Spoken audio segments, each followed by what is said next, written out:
오늘 봉독해 드린 말씀을 보면은 정말 좋은 가정, 아름다운 가정을 이루고 있는 한 가정을 소개하고 있습니다. 열정적이지도 않고 격정적이지도 않은데 정말 보면은 아름다운 가정이다 하는 것을 알 수가 있습니다. 나옴이라고 하는 시어머니와 룻이라고 하는 며느리가 가지고 있는 좋은 관계, 이것을 보여주고 있습니다. 먼저 이 말씀을 통해서 시어머니 나오미의 신앙과 또한 그가 가지고 있는 사랑이 어떤 것인가 하는 것을 볼 수가 있습니다. 이 말씀은 1장 1절부터 연결이 되어 있습니다. 이 말씀을 보면은 베들레헴이라고 하는 동네에 엘리멜렉이라는 사람이 살고 있었습니다. 엘리멜렉이 나옴이라고 하는 여자와 결혼을 했어요.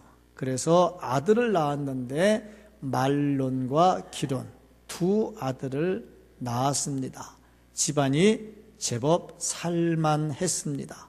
그런데 이 지역에 흉년이 들었어요. 너무 흉년이 심하게 들어서 제법 살만한 사람이 너무 힘들어가지고 다른 데로 이사를 가자, 좀 살만한 데로 이사를 가자 해서 네 식구가 짐을 꾸려가지고 모압 땅으로, 이방 땅으로 이사를 갔습니다.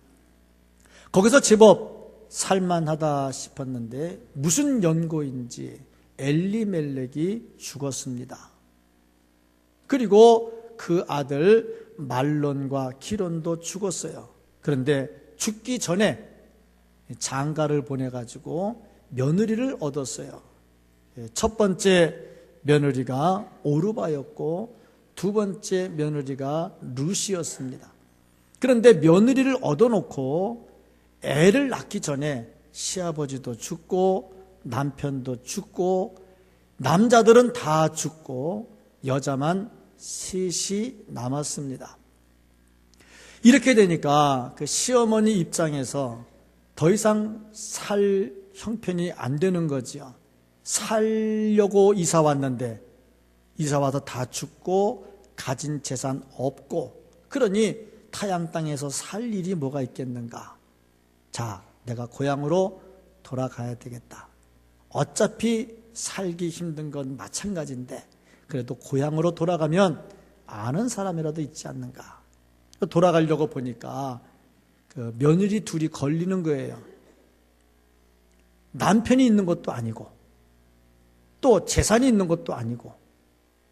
그래서 며느리 둘을 불러놓고 너희들 집으로 돌아가라, 친정으로 가라. 가서 아직 젊으니까 재혼해서 가정을 이루고 살아라, 그렇게 말을 합니다.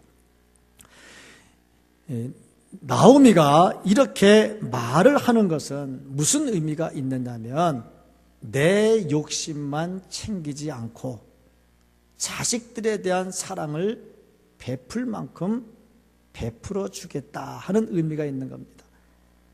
부모의 사랑은 어떤 사랑이냐면 내 욕심을 챙기는 사랑이 아니라 자식을 우선으로 하는 사랑입니다. 나오미가 이렇게 자녀들에 대한 사랑을 베풀 때에 우리가 한 가지 알아야 될 것이 뭐냐면 탈무드에 이런 글이 나와 있습니다. 동물은 태어날 때 완성되어 나오지만 사람은 태어날 때 원료에 지나지 않는다. 이게 무슨 말이냐면 동물은 막 태어나면서부터 제구실을 다 해요. 근데 사람은 태어나면서부터 제구실을 못해요. 제가 어느 텔레비전 프로그램을 봤는데 사슴이 새끼를 낳았어요. 새끼를 낳아서 30분 되니까 일어나서 막 뛰더라고. 근데 사자가 잡아먹으러 오니까 이놈이 막 도망가더라고. 30분 만에. 근데 사람은 어떻습니까? 나눠놓고 30분 만에 이게 됩니까? 이게 있을 수가 없죠. 그래서 한 말입니다. 동물은 태어날 때 완성품이지만 사람은 태어날 때 원료에 지나지 않아요. 그러니까 이 원료를 어떻게 해야 되느냐? 부모가 사랑으로 잘 관리해서 작품을 만들어야 돼. 이 작품을 만들기까지 부모의 사랑이 얼마나 들어가는지를 몰라. 이게 바로 부모의 사랑인 거예요. 이 나오미에 대한 사랑에서 우리가 무엇을 볼 수 있느냐 하면 하나님께서 우리에게 베풀어 주시는 사랑을 볼 수가 있습니다. 부모가 자식에게 보여주는 사랑은 하나님께서 우리에게 베풀어 주시는 사랑의 모형이 되는 거죠. 그래서 엘리나라고 하는 사람이 이런 말을 했습니다. 어머니의 사랑은 하나님의 사랑과도 통한다. 하나님은 우리가 사랑을 받을 만한 자임으로 사랑하는 것이 아니라 그의 본성이 사랑이며 또한 우리가 그의 자녀들이기 때문이다 하는 말을 했어요. 어머니의 사랑은 하나님의 사랑이 뭔가를 보여준다는 거죠. 그러면서 뭐냐면 뭐가 있어서 사랑하는 게 아니라 본성이 사랑하는 것처럼 하나님은 우리를 그저 본성으로 사랑하신다 하는 것을 부모를 통해서 볼 수가 있다는 거죠. 그러므로 오늘 이 말씀을 통해서 우리는 무엇을 볼 수 있느냐 하면은 우리를 극진히 사랑하시는 하나님, 우리에게 무엇이 있기 때문에가 아니라 아무 조건 없이 사랑하시는 하나님. 그래서 우리를 살리기 위해서 독생자 예수 그리스도를 보내주시고 나를 위해 십자가에 달려 돌아가게 하심으로 나를 구원하셔서 천국 백성 삼아주신 하나님의 사랑이 무엇인가를 볼 수 있게 해주는 겁니다. 진짜 아름다운 가정이 어떤 가정이냐. 이와 같이 나를 사랑하셔서 독생자를 보내주신 하나님을 알고 그 하나님을 믿고 그 하나님의 사랑 안에 사는 가정이 진짜 행복한 가정입니다. 이런 가정들이 될 수 있기를 주의 이름으로 축복합니다. 1차적으로는 부모가 자식을 사랑하는 가정이고 2차적으로는 하나님의 사랑이 넘치는 가정들이 될 수 있기를 주님의 이름으로 간절히 축복합니다. 아울러서 두 번째로 며느리 룻의 신앙과 또한 그를 통한 순종이 무엇인가, 부모를 섬김이 무엇인가 하는 것. 아울러서 믿음의 자녀인 우리는 아버지 하나님께 어떻게 해야 하는가 하는 거죠. 성경은 우리에게 자식이 부모에게 어떻게 해야 될지를 계속해서 강조하고 있습니다. 출애굽기 20장 12절 말씀을 보면은 내 부모를 공경하라. 그리하면 내 하나님 여호와가 내게 준 땅에서 내 생명이 길리라. 이렇게 말씀을 했어요. 부모를 공경하라 말씀하고 있어요. 신명기 5장 16절 말씀을 보면 너는 내 하나님 여호와께서 명령한 대로 내 부모를 공경하라. 그리하면 내 하나님 여호와가 내게 준 땅에서 내 생명이 길고 복을 누리리라.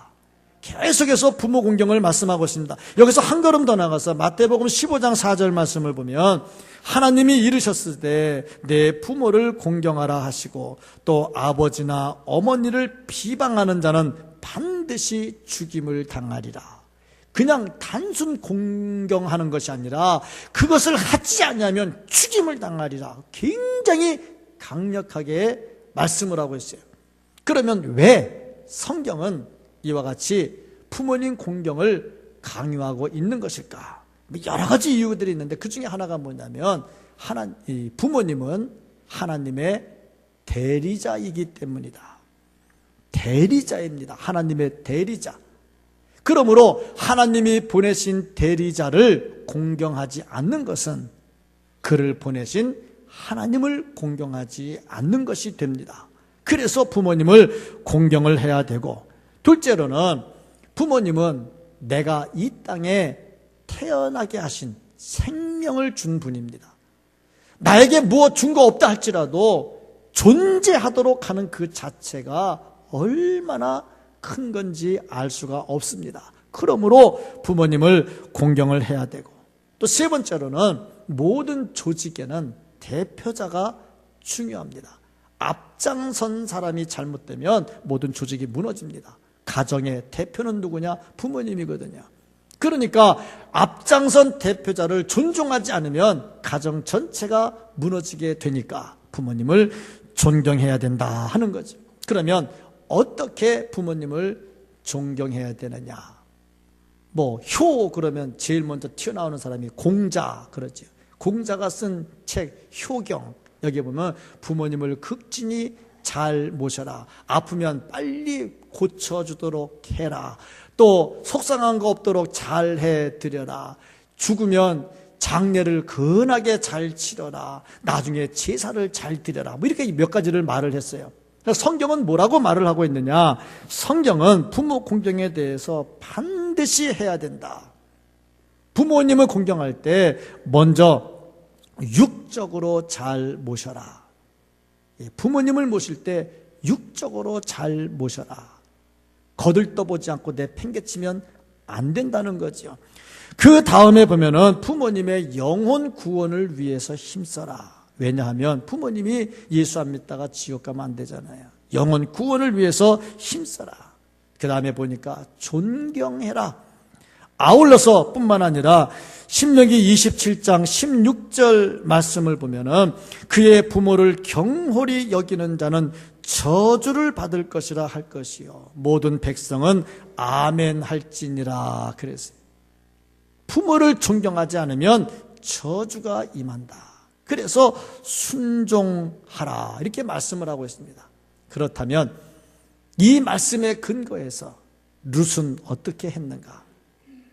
룻이 한 그 태도는 우리가 부모에게 어떻게 해야 하는가 하는 것을 가르쳐 주고 한 걸음 더 나아가서 내 영의 아버지이신 하나님께 어떻게 해야 할 것인가를 가르쳐 주고 있습니다. 룻은 어떻게 했느냐? 먼저 말씀을 보니까 하나님 곁에서 떠나지 않는 신앙이 무엇인가를 보여줍니다. 룻은 시어머니 곁에 있으면서 시어머니를 외롭지 않게 해 주었습니다.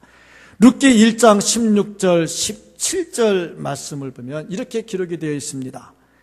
내게 어머니를 떠나며 어머니를 따르지 말고 돌아가라 광권하지 마옵소서.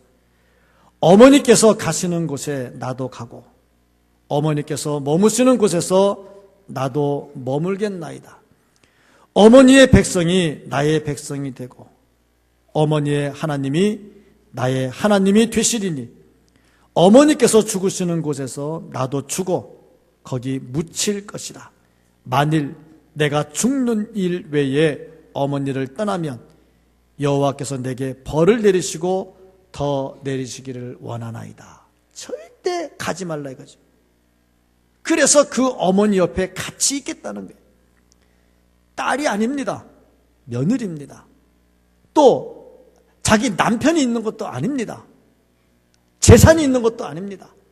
어머니 옆에 붙어 있다고 해서 어머니가 줄 거는 아무것도 없죠. 그럼에도 불구하고 떠나지 않고 그 옆에서 같이 있겠다 하는 거죠. 진정한 효도가 뭐냐? 같이 있어 주는 겁니다. 같이 있어 주는 것만큼 좋은 게 없는 거죠. 비록 부모님이 나에게 물려줄 게 없다 해도 같이 있어 주는 자체가 얼마나 큰 효도인지 이루 말할 수가 없어요. 요즘 보면 많이 바뀐 것 같아요. 부모도 바뀌고 자식도 바뀌고. 그래서 어떻게 하냐면 돌아가시기 전에 절대 유산을 안 물려준다고 그래요. 딱 들고 이렇게 흔든대요. 요거 있는 거 잘 봐라. 그리고 절대 안 준대요. 그거 주면 그때부터 끝난대. 그럼 어떻게 하느냐? 잘 갖고 있다 갈 때 가져라. 그리고 주고 가는 거래. 그래야 대접받고 산다 그러더라고요. 그러나 나오면은 그렇지 않았어요. 그런 자체가 아무것도 없었어요. 그럼에도 불구하고 곁을 떠나지 않아요. 그렇습니다. 우리의 신앙이라고 하는 게 뭐냐? 내 영의 아버지이신 하나님과 함께 한다는 게 뭐냐? 내가 물질 달라고 할 때 물질 안 줘도 내가 건강 달라고 할 때 건강 안 줘도 나는 하나님이 줬사오니 하나님의 곁을 떠나지 않겠습니다. 이게 진짜 아버지 하나님을 섬기는 성도의 아름다운 모습입니다. 에녹은 하나님과 함께하기를 좋아했습니다.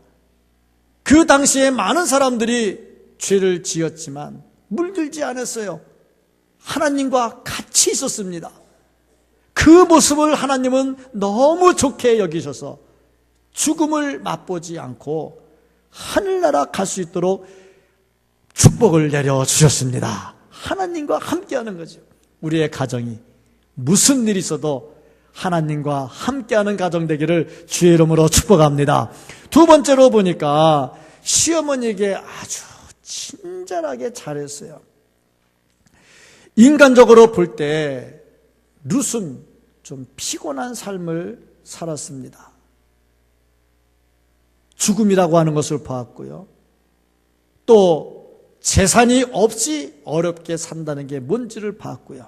시어머니 따라서 베들레헴으로 돌아왔는데 보니까 아무것도 없고 아는 것도 없고 먹고 살기 위해서 밭에 나가서 남들이 곡식 거두다가 흘린 이삭을 주워다가 그거를 먹고 살아야 될 형편이 되었습니다. 그럼에도 불구하고 아주 친절한 삶을 살았는데 19절 말씀을 보면 이렇게 기록이 되어 있습니다. 시어머니가 그에게 이르되 오늘 어디서 주웠느냐 어디서 일하였느냐 너를 돌본 자에게 복이 있기를 원하노라 하니 룻이 누구에게서 일했는지를 시어머니에게 알게 하여 이르되 오늘 일하게 한 사람은 보았으니이다. 아주 시어머니가 질문을 하는데 하나만 하는 게 아니라 계속 질문을 하는 거예요. 거기에 대해서 귀찮아지 않고 어머니 나도 좀 피곤하거든요. 나 하루 종일 밭에 가서 일하다가 피곤하거든요. 좀 내버려 두시죠. 그렇게 안 하고 친절하게 답변을 잘 하고 있어요. 대화가 되더라 이 말이죠. 여기서 우리는 무엇을 볼 수 있냐면 우리 아버지 하나님과 자녀된 우리의 관계가 어때야 되느냐. 이 세상사 피곤하고 지쳐도 낙심하거나 흔들리지 말고 하나님과 깊은 대화를 해야 되고 말씀에 대한 반응을 보여야 되고 미주알 고주알 해야죠. 이게 뭡니까? 기도하는 거지요. 기도의 생활이 되면서 하나님과 깊은 교제를 나누어야 됩니다.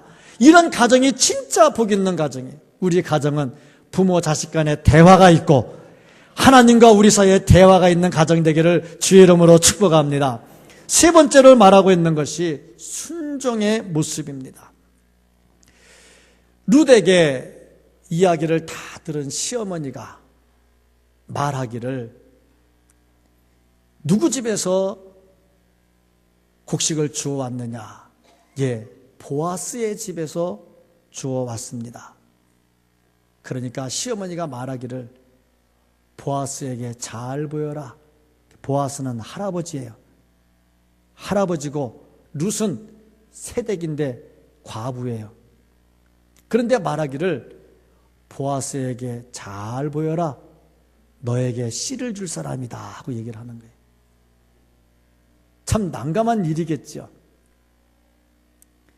그런데 룻은 어떻게 했냐면 그 시어머니의 말을 그대로 듣습니다.